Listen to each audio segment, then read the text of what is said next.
Grande galera! Eu não sei se vocês sabem, mas no início do século XIX, os cientistas europeus perceberam um fato, no mínimo curioso. Eles notaram que as pessoas mais pobres geralmente eram mais baixinhas que as pessoas mais ricas. Como eles tinham um conhecimento limitado sobre a biologia do corpo humano, esses pesquisadores da época deduziram que a altura era uma característica de seres humanos superiores. Inclusive, um desses pesquisadores, que se chamava Francis Galton, ele ficou famoso por ter popularizado o conceito da eugenia, que é a ideia de selecionar os seres humanos com o objetivo de criar uma raça melhorada. Uma ideia extremamente perigosa. O Galton, ele foi o primeiro pesquisador a fazer um experimento de larga escala com a altura da população. Ele mediu a altura de milhares de pessoas e também dos pais dessas pessoas. Só que ele ficou super confuso com os resultados que ele encontrou. A altura dos pais, muitas vezes, não era um preditor da altura dos filhos. Ou seja, em muitos casos, os filhos, eles tinham uma altura diferente dos seus pais. Mas um fato, assim, que chamou a atenção da comunidade científica é que os irmãos da mesma família geralmente tinham alturas parecidas entre si. Isso obviamente inspirou os cientistas a estudarem as diferenças de altura entre pares de gêmeos.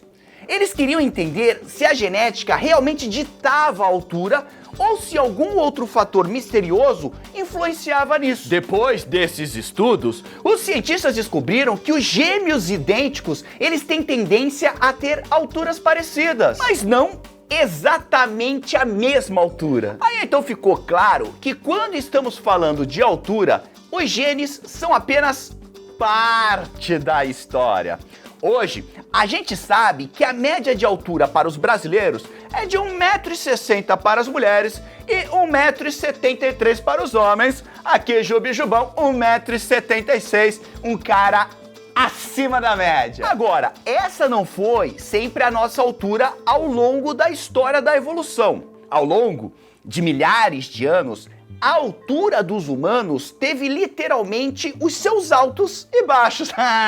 Gostou do trocadilho? Só pra você ter uma ideia, há 3 milhões de anos, o nosso ancestral, o Australopithecus, ele tinha só 1,20 m de altura. Australopithecus fracão.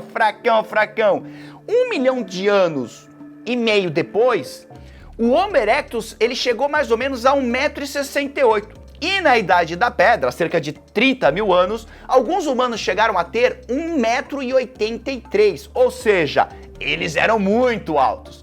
Só que quando nós chegamos na época da agricultura, a gente acabou perdendo alguns centímetros de altura. Isso aconteceu porque as pessoas, elas passaram a se alimentar com uma dieta baseada em grãos, ou seja, com menos proteínas e muitos carboidratos. E como essa dieta não era equilibrada, ela acaba não conseguindo sustentar o nosso crescimento, que era uma dieta pobre, nutricionalmente falando.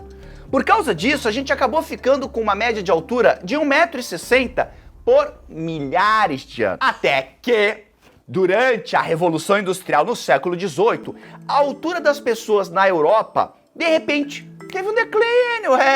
Isso aconteceu por causa da superpopulação nas grandes cidades e também por conta da falta de alimento e dos surtos de doenças que aconteciam nesses locais. Já na segunda metade do século XIX, houve uma melhora na produção de alimentos, no fornecimento de água, no saneamento básico e na prosperidade econômica das pessoas. Começaram a ficar mais riquinhas.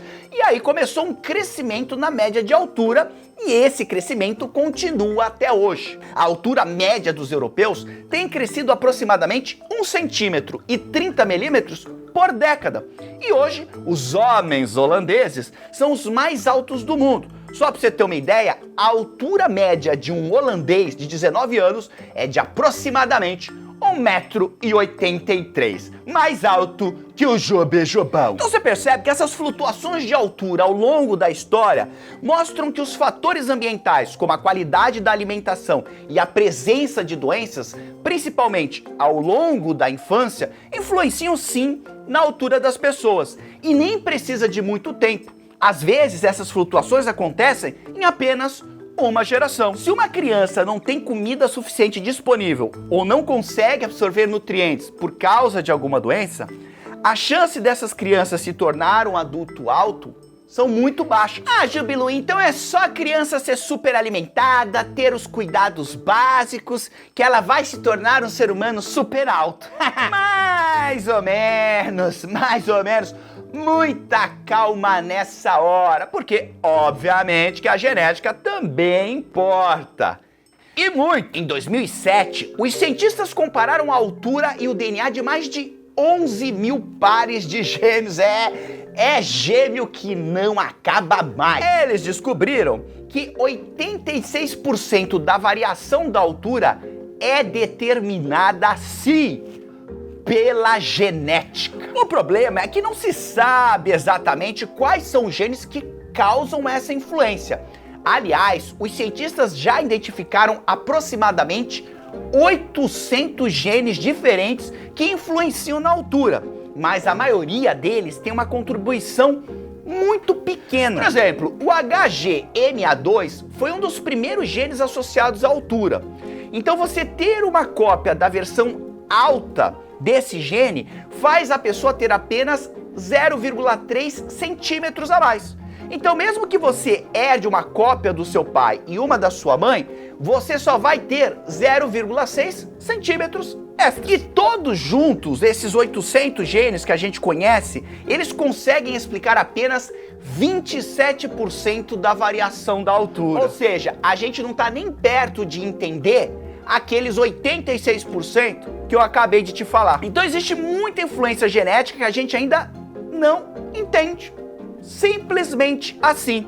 Eu não sei se você sabe, mas um homem adulto norte-coreano, ele tem uma estatura média de 1,65 m, cerca de 3 centímetros a menos que os sul-coreanos, mesmo que eles tenham diferenças genéticas mínimas. Então, claramente, a dieta deles durante a infância determinou a altura como adulto. É por isso que os humanos diminuíram de tamanho com a mudança para a agricultura e depois, novamente, durante a Revolução Industrial. Você lembra que eu te falei no início desse vídeo sobre os experimentos de Galton? Aquele que os irmãos tinham alturas parecidas entre si?